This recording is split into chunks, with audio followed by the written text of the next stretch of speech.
Hariom. Knowledge plus channel में हम सभी विद्यार्थियों का स्वागत करते हैं। आज हरिओम अनमोल वचन की ये क्लास नंबर 300 क्लास है। हर क्लास के अंदर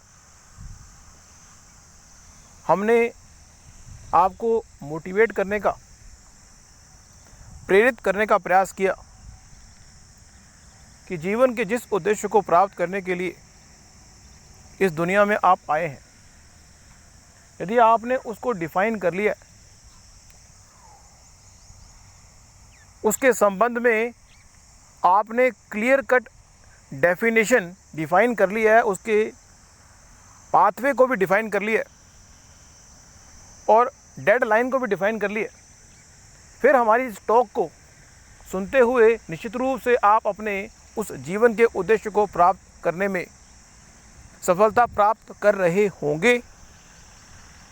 और हमेशा हम प्रयास करते हैं कि आप अगर सफलता प्राप्त कर रहे हैं तो हमारी टॉक के माध्यम से आप और अपने जीवन में सफल हों।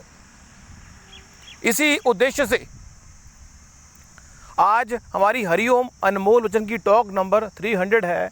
यहाँ हम बताने का प्रयास कर रहे हैं कि आपका जो सपना आपने डिफाइन किया है, इस संसार में आपका जो सपना है, या तो गोल के रूप में आपने डिफाइन किया होगा या मिशन के रूप में। किसी भी पॉइंट से यदि आपने कोई चीज़ डिफाइन की है, उसको प्राप्त करने के संबंध में आज हमारा फोकस है पाथवे का। मीन्स अगर गोल बड़ा हो तो पाथवे का जो मोड है वो भी बड़ा करना पड़ता है। मीन्स अगर आप चाहते हो कि यहाँ से दिल्ली आपने जाना है और आपको ये भी पहुँचना है दिल्ली 1 घंटे में, यदि आपने एक गोल सेट किया और ये कहा कि इस गोल को मैं 1 घंटे में प्राप्त करना चाहता हूँ।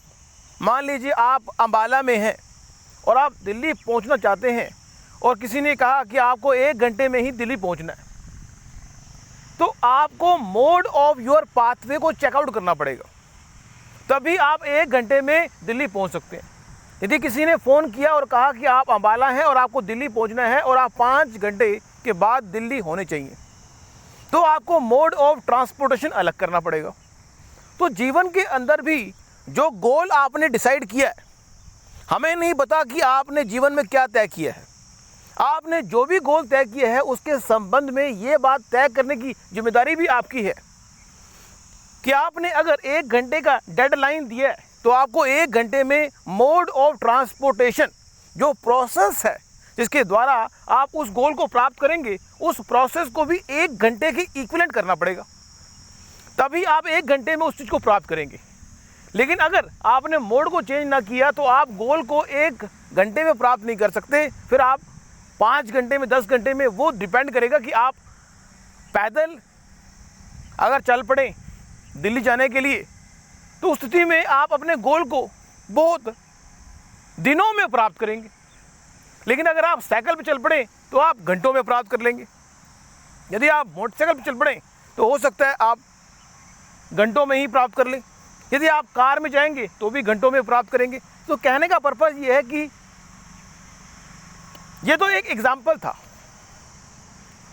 आपको अंबाला से दिल्ली जाना है, आपका उद्देश्य अंबाला से दिल्ली पहुंचने का है।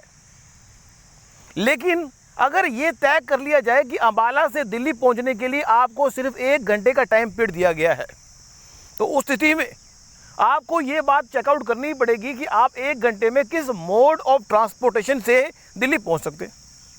सेम हमारे जीवन में भी सफलता प्राप्त करने के लिए हर व्यक्ति बेताब है। आपकी जो सफलता का डिफाइन आपने टारगेट किया है, वो टारगेट गोल के रूप में डिफाइन किया है, वो टारगेट मिशन के रूप में डिफाइन किया है। 2 ही तरह से टारगेट डिफाइन होते हैं, या तो गोल के रूप में या मिशन के रूप में। गोल के रूप में अगर कोई टारगेट डिफाइन करते हैं तो हमें दोबारा से री गोल स्थापित करना होता है। मीन्स हमने गोल स्थापित किया कि आज अंबाला से दिल्ली जाना है, कल अंबाला से बॉम्बे जाना है। इस तरह से हर रोज़ हमने गोल डिसाइड किए। लेकिन एक हमने बड़ा गोल डिसाइड कर लिया कि हमने 4 धाम की यात्रा करनी है। तो कहने का पर्पज़ ये है कि गोल जो है वो एक टारगेट के रूप में हो सकता है, और अगर मिशन के रूप में है कि हमने पूरे वर्ल्ड में घूमना है, ये हमारा गोल है। तो उस स्थिति में अगर पूरे वर्ल्ड में घूमना है, ये आपका गोल है, तो आपको ये चेकआउट करना पड़ेगा कि अगर आपकी उम्र, आप कहते हो कि मैं 5 साल के टाइम पीरियड में ही पूरे वर्ल्ड को घूमना चाहता हूँ, तो मोड ऑफ ट्रांसपोर्टेशन यदि एरोप्लेन कर लिया जाए तो आसानी से आप पूरे वर्ल्ड में घूम सकते हैं। लेकिन आज के टाइम में एयर ट्रांसपोर्टेशन से ऊपर का व्यवस्था भी आ गई है। तो कहने का पर्पस, मोड ऑफ ट्रांसफॉर्मेशन तो एक बहाना है, हमने आपको अपने गोल से मुलाकात करने का तरीका बताना है। तो तरीका बता रहे हैं हम कि आप ये चेकआउट करें कि आपका गोल क्या है। उस गोल के हिसाब से आपको ये बात चेकआउट करना जरूरी है कि आप उस गोल को साइकिल से प्राप्त करेंगे, मोटरसाइकिल से प्राप्त करेंगे, कार से प्राप्त करेंगे, ट्रक से प्राप्त करेंगे, ट्रेन से प्राप्त करेंगे, या उड़ के प्राप्त करेंगे, या एरोप्लेन से प्राप्त करेंगे, या हेलीकॉप्टर से प्राप्त करेंगे। ये चीज़ चेकआउट करने की रिस्पॉन्सिबिलिटी आपकी है। और ये चीज़ इसलिए ज़रूरी है कि अगर आपने गोल को एक स्पेसिफिक डेडलाइन से पहले प्राप्त करना है, किसी कंपटीशन एग्ज़ाम की बात कर लें तो भी, किसी कोर्स के बारे में बात कर लें तो भी, आपको जो गोल आपने तय किया है उसकी जो डेडलाइन है उसके हिसाब से आपको अपने प्रोसेसिंग जो जोन है उसको तय करना होगा। अगला पॉइंट हम यहाँ पे लेने का प्रयास कर रहे हैं कि यहाँ पे ये बात भी विशेष रूप से है, हमने पहले भी अपने टॉक में कहा था कि आपका गोल अगर चीज़ों को क्रिएट करने का है और आप चाहते हैं जल्दी चीज़ें क्रिएट हों, तो आपको मोड ऑफ क्रिएशन को भी चेकआउट करना होगा। मीन्स हर लेवल पर चीज़ के मोड को चेकआउट करना जरूरी है। अगर आप चाहते हो कि मैं किसी चीज़ को क्रिएट करना चाहता हूँ, अगर आपकी इच्छा चीज़ों को क्रिएट करने की है, तो आप उसके मोड को चेकआउट करो कि जब हम चीज़ों को क्रिएट कर रहे हैं उसका मोड क्या है, कि अगर इस तरह से चीज़ों को क्रिएट किया जाएगा तो क्या हमारे जीवन का उद्देश्य या गोल पूरा होगा। हमें नहीं पता कि आपके जीवन का उद्देश्य क्या है, हम बार बार कहते हैं, लेकिन आपको ये तय करना है कि आप जो चीज़ क्रिएट कर रहे हैं उसका जो मोड है वो ठीक है, आप जो चीज़ प्रोसेस कर रहे हैं उसका मोड जो है वो ठीक है, आप जो चीज़ वाइंड अप कर रहे हैं उसका जो मोड है वो ठीक है। ये बात आपको तय करनी है। हमने आपकी जानकारी को शिफ्ट अप करना है ताकि आप ये तय कर पाएँ कि आप जिस भी चीज़ को प्राप्त करना चाहते हैं, what ever you want in your life, इस संसार में जो भी आप प्राप्त करना चाहते हैं उसकी रिस्पॉन्सिबिलिटी आपकी है। उसको क्रिएट करने के लिए अगर टाइम लगाना है तो भी उसकी रिस्पॉन्सिबिलिटी है, उसको प्रोसेस करने के लिए टाइम लगाना है तो भी आपकी रिस्पॉन्सिबिलिटी है, उसको वाइंड अप करने के लिए टाइम लगाना है तो भी आपकी रिस्पॉन्सिबिलिटी है। और ये भी रिस्पॉन्सिबिलिटी आपकी है कि चीज़ों को क्रिएट करते हुए कौन सा मोड आप लेंगे। छोटे मोड में लेंगे तो चीज़ें अधिक टाइम लगाएंगी, अधिक बड़ा मोड ले लेंगे तो आप कम टाइम में चीज़ को प्राप्त कर लेंगे। तो ये आप जरूर तय कर लें, डिसाइड कर लें कि आप किस तरह से अपने मोक्ष प्राप्त करना चाहे कोई व्यक्ति, तो उसको देखना पड़ेगा मोड। मीन्स उसके जीवन, जैसा कि हमने कहा था कि इस संसार में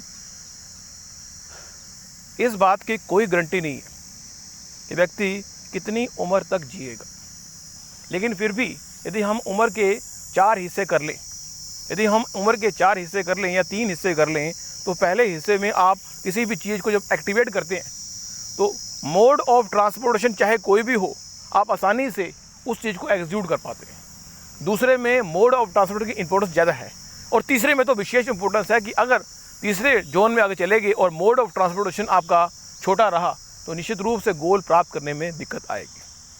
अब यहाँ पे आपका जो भाग्य है वो भी चेकआउट करता है।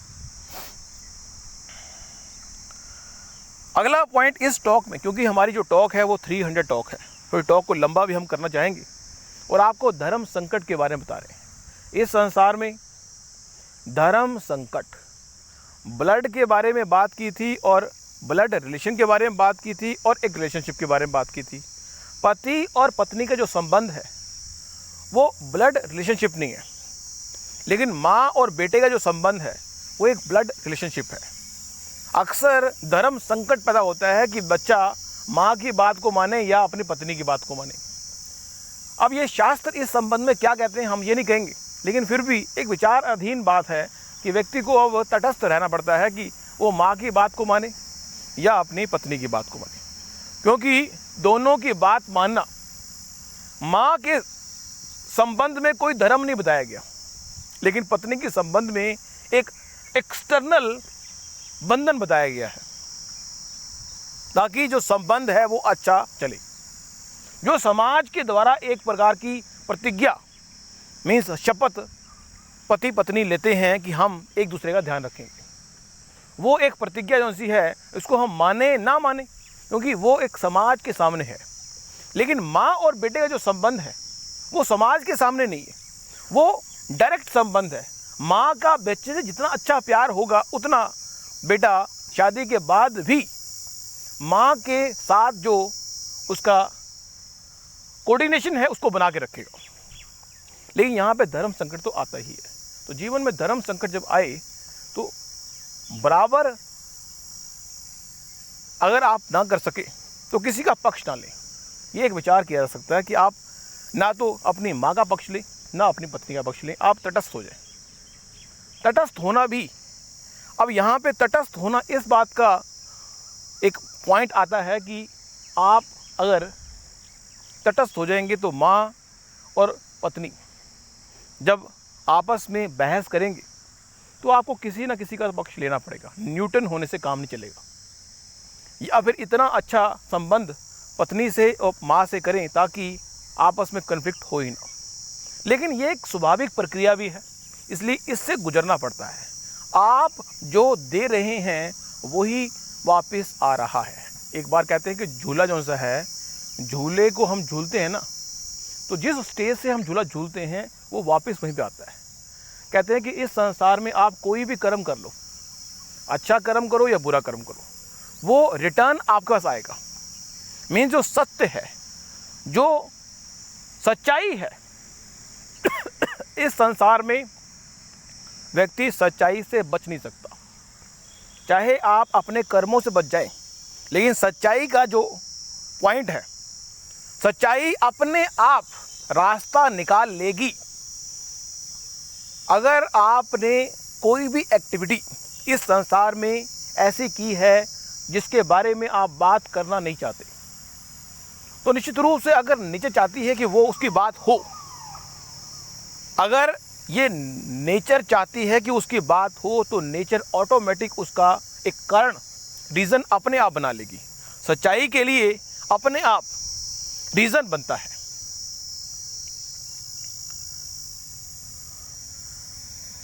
तो आज की इस टॉक के अंदर हमने आपको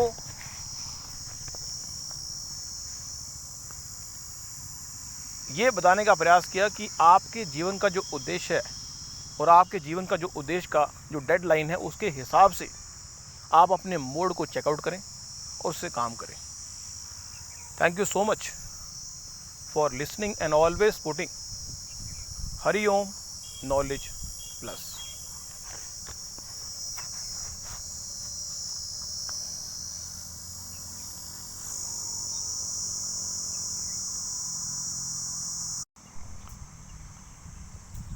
हरि ओम।